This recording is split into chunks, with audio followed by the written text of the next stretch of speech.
Nithyanandam. With all auspicious blessings and grace of my Guru, Bhagawan, Sri Nithyananda Paramashivam, I welcome you all to this video. Life, as we all know, has many emotions, has many aspects to it. And pain is one of the most fundamental aspects that we all experience at one point of time or the other in life. How do we associate ourselves with the pain? Is it the physical pain? Or the mental anguish, the pain that we go through when we feel our dreams haven't become a reality, or what we want in life has not become a reality. All of us go through both kinds of pains. The physical pain, which you feel when you sometimes touch a scalding hot pot, or when you fall from a hilltop and break a bone, or any of these things, or hit somewhere hard, then there's physical pain. But how does the mental pain start? From where does anguish, the word, or the experience that we feel actually generate from? For everything, there is something called the root pattern. Everything, every human emotion that we experience or we express, be it anger, sorrow, anguish, pain, violence, tears, smile, laughter. For most of these, there is something that starts this, that's the genesis of these emotions, and that is called the root pattern. Well, what is the root pattern? How does this become the core of my life? Where do I pick it up from? To explain more on these root patterns, which have actually helped me in my life to overcome my own mental anguish, my own mental obstacles, my own self-doubts, I've started this video today. Be it from school or from childhood, or friends or colleagues, all of us feel the sense of shame sometimes when people make fun of you, people mock you, or when you fail in something that you want to do, or what others expect you to do. We experience pain. We experience the feeling that we're worthless, we're unloved, we're not fit to live. And this is one of the core thought currents that drive us in our life to be better, to excel, or to withdraw, to hide, to commit suicide. Any of these that we strive towards in life, one of the engineering factor is pain. None of us like to experience pain. That is very obvious, of course. To avoid that pain, to avoid maybe to be called you're poor, which is painful, maybe to avoid being called that you're intellectual imbecile, we keep studying more, keep achieving more. But at some point of time, we halt and look back and still feel a sense of self-doubt and self-hatred. Shah Rukh Khan has beautifully told in one of his speeches that it was fear of poverty that made him run after success. The fear of poverty is a pain point for many people. The pain of failure is a fear point for many people. But the driving factor, the engineering factor seems to be pain. How do you overcome pain? Can you live life without pain? It is not humanly possible, is it? Because every human being once born has to experience various emotions, and pain is one factor, a common factor that all of us go through. What is wrong in pain? But what is wrong in pain is the stifling feeling, the suffocating feeling, the feeling of worthlessness, the feeling of powerlessness, the feeling of powerlessness, the feeling of incompletion, the feeling that you're just floating in some vacuum, the feeling that I'm not good, is not how a normal human being should feel. Every human being should feel powerful, should feel that he's worthy of living. How can I do that in my life? Please watch this video through till the end, because I'm going to give you tips to detox your pain, to make your life pain-free by following very simple meditation method that has helped me and millions of others. And by following this method, you will see how many obstacles you overcome in your life, how your life becomes filled with joy versus pain, how pain thought currents can be replaced by life positive, life affirming, joyful thought currents. Every emotion that we experience as an adult starts off from the childhood. This is called the root pattern. There would be one or two incidents that would probably have made you cognize pain as pain, cognize your own self-worth, your own self-value as something lower than what you already feel. And that's what starts the pain. All of you watching this, please sit back and think, which is your earliest memory where you felt shameful, where you felt you're not worthy of living, or where you felt you're not good enough for your parents, or you're not good enough to just exist. Or one thing many of us feel is, don't laugh too much because tears follow. That is such a sad thought current. That's such a sad, even though it is said in jest in many places, but when that starts becoming a common thought current in us, we stop laughing after a certain point, we stop smiling, we stop enjoying life, thinking if you enjoy life too much, then definitely there is some counterbalance that's going to come from the cosmos, as if cosmos is there just waiting to be the evil man, to be the bad boy in our life. It's not true. Cosmos is waiting to shower you with auspiciousness, joy, bliss and enlightenment. And the path to this beautiful life filled with joy, bliss is only enlightenment. And the first step towards that would be completing your pain and recovering the powerful space that you used to experience as a child. There's only one basic rule to most thought current, root patterns. This root pattern will generally start at the age prior to the age of 7, between probably 3 to 7 or maximum from 7 to 10. Very rarely you will find any such root pattern that would have generated before you're 4 or after you're 15. You may be thinking, no, I feel pain after I had that accident, or I feel pain only after my girlfriend ditched me, or I feel pain because I was abused by my teacher. No, that you may be remembering those pain points in your memory much more carefully than the actual first memory that would have made you cognize pain.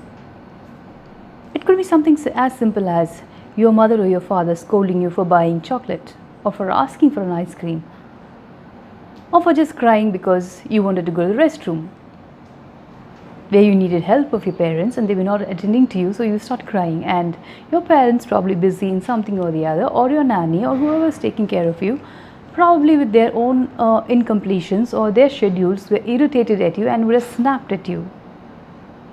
Think, oh, can you just not wait? Is it so urgent? You're not the most important thing in my life at the moment. These words at that moment may trigger off something called self-hatred. And you wonder why people are snapping at you, why people are yelling at you. So this exercise, this meditation process that I'm going to be sharing with you in this video will make you go back into that age, that time, what you would have experienced. From that innocent space, what impact that had on you.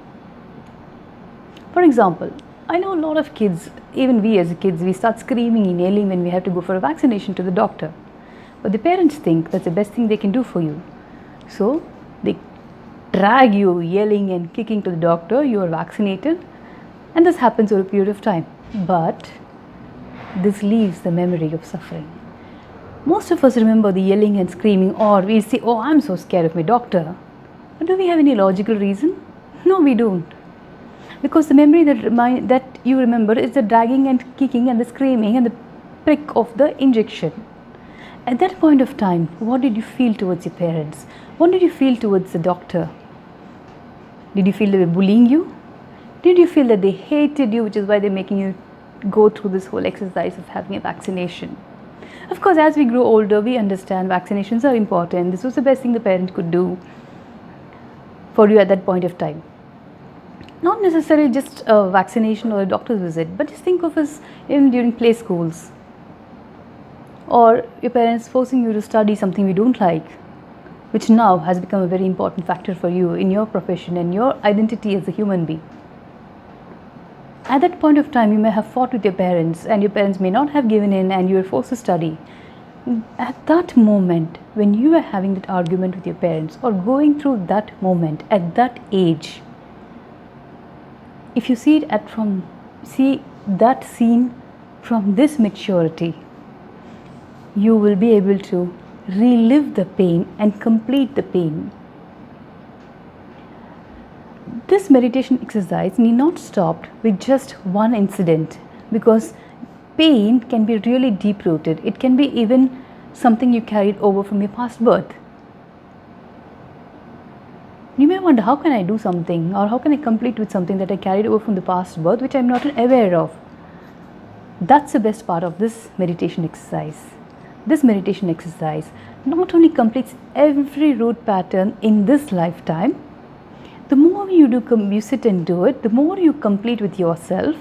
Your past life pain patterns come to you as a flash, and when you see that and sit again and complete with it, your inner space, the being, feels so light. You don't need anybody else to evaluate whether your meditation has been successful or not. You are your own evaluator. You don't need anybody else's help for you to be complete with yourself, for you to come out of your pain life. Pain is nothing but a negative life thought current. It takes you away from everything in life. It shows you beautiful rainbow, or as, oh, what am I supposed to do with the rainbow? Or you just ignore its existence because we are depressed. And instead of you would really want to enjoy that rainbow. You would want to follow the rainbow, want to follow your dreams, achieve, at least try achieving. The best part in life is not what you actually achieve, but your decision to walk on the path and work towards that goal. These are what the colorful parts of life is. But pain makes you withdraw from all this. It gives you reasons and illusions of being a failure. The illusion of a future failure makes you start thinking of the future pain, and so you withdraw. You do this with relationships or any new thing that you want to explore in life. Many of us have been through experiences where friends or good friends do not live up to their words, or they have backstabbed us or spoken ill about us behind our backs. But instead of completing with it and just going with the mature cognition, most of us tend to withdraw and say, oh, I've had bad experiences. I don't want to. It's better that I am on my own. Life is good on my own. Nobody can cause me pain. Yes, nobody can cause you pain. Nobody can cause you joy. You're your own author of your life. But having people in your life is always more joyful, more adventurous, and more fun. And each of us are in this planet to be with each other. So now let's start the exercise. I do hope that you find this exercise useful, and if you need help with this exercise, and if after doing this once you still need help, please reach out to me in any of my connect points below, which I'm going to show you in my YouTube channel below, or on my Facebook page, on my Twitter, or you can leave your questions here in this YouTube link below itself, and I'll be very happy to help you through and experience life pain-free. Pain is an illusion. You will understand experientially after you go through this exercise. The first step towards this exercise is you will need to sit in front of a mirror. Find a clean spot, a silent spot, preferably your room, or if you don't have a room, find any place where you can be by yourself, because you will be walking through your pain points, and I'm sure you don't want anybody else to hear it. There is a freedom in loneliness, especially when you want to complete with a lot of powerlessness. So sit in front of a mirror, all by yourself with no disturbances. Look into the mirror. The mirror should reflect you as the person you are now. Look straight into the eyes of your reflection in the mirror, and you can experience, when you look straight into your own eyes, you feel there is some kind of a glaze. The moment you feel that glaze, start recalling the first experience you've had where you felt pain, where you cognized something as pain, something as shame, something as rejection, something of being unloved. Any incident, it could be something small, it could be something big, but that incident, you just sit through the mirror and relive it completely. Relive it. For example, if you're a 7-year-old child, when you had the first incident where you felt shamed, probably because you were not good in your studies, and probably your students, your co-students, your teachers were all making fun of your poor intellectual capacity, and you come home hoping your mom and dad will understand you or would be able to help you. But then parents, under their stress, tell you that, oh, you can't even study this much, you're so stupid. Can you not even just do your basic studies? The moment they have said that, how did you feel? See, this is just an example. This is a very hypothetical situation which I feel I could share, but there could be any situation. Maybe someone denied you a chocolate. Maybe your father or your mother or anybody, they could deny you a chocolate, saying, oh, or your uncle or your friends, saying, no, I cannot give you a chocolate, I bought this for so-and-so, I'm going to give it to so-and-so, or a gift, or a birthday gift, anything. The first incident where you cognize pain and shame as something inside of you, where you cried, or withdrawn, or hid your real self inside of you. Just sit in front of the mirror, look deeply into the reflection that is reflecting from the mirror, and relive the same scene. Whether you are 7, 8, whatever age, or 3 if you can remember, or if you can remember the time you were in your mother's womb. Yes, it is possible. Many people have shared that they do remember the time when they were in the mother's womb and something in the mother's reaction made them feel unloved. And that was the first pain point. They felt that nobody loves them. Just look at the whole scene. Reliving is nothing but looking at the whole scene. What were you wearing? How were you standing? Whom were you talking to? Was it an adult? Was it a child? Who else were there? What was the other person wearing? How was he looking? What was he saying? He or she.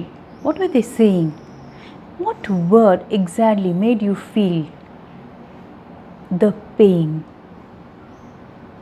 What was it? Just sit back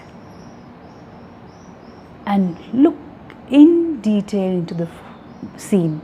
It should look like a Technicolor movie you're watching with clear details on HD. Watch it once, watch it twice. Come back to it third time, fourth time, and the fifth time. Do not let go of even a small detail of the scene. What dress you were wearing? Was someone eating something? Was someone standing somewhere? Did the door open midway of your conversation? Who came in? Did somebody else contribute to it? What was that person wearing? What time of the day it was? Or was it a festival day? Was it just a normal day? Go into as much detail as you can. It should be like you're opening a window into your past, which has been picturized, which has been filmed just for you. So rewind and rewind and rewind and rewind and replay it at least 5 times in your mind, looking into the mirror. After 5 times, you will see, you will experience a lightness inside of you. And that's when you will feel, oh, so this is what pain is all about. This is what was driven me. And from this time you will see how the outside incidents in your life will not impact you, will not create or trigger any pain point in you. You will be able to attend to anything in life without a heaviness in your heart, without wanting to withdraw from people, without wanting to withdraw from life. Any kind of withdrawal from life is almost akin to suicide, because all of us, like I said, have landed on this earth just to live with each other and enjoy each other's time and company. There are no strangers in this world, only friends you have not met. This is something that I read when I was reading Richard Bach's Illusion that has always stayed with me. So if the world is full of my friends, why should anything or anybody stop me from going out and living life with my friends? No external circumstances of life should have the power or authority over any of us that can control me, tell me how to live my life. And the first step towards that is this meditation called Swapurnatva Kriya. It's a Sanskrit word, Swapurnatva Kriya, self-fulfillment. Please try it out for 5 days or 5 times. If you can do back-to-back 5 times, absolutely great. But if you feel you need the time, or you need to fit into a busy schedule and you need to do it 5 times over a period of 5 days, I would really suggest you take a night out and do back-to-back 5 times, because the kind of lightness, the kind of powerfulness that fills your space after this all-powerful, empowering meditation technique is something unbelievable, which you will want to experience so deeply. It's an experience that will never leave your soul, not this lifetime or any lifetime. Try out this beautiful meditation and please give your feedback and comments, and please share with me how else I can improve in my videos, what else I would like to share, you would all like to hear about. If there's anything else and you have specific questions, please add it in the link below and I would be happy to share it with you. Thank you for watching and hope to see you again soon. Thank you for joining me. Nithyanandam.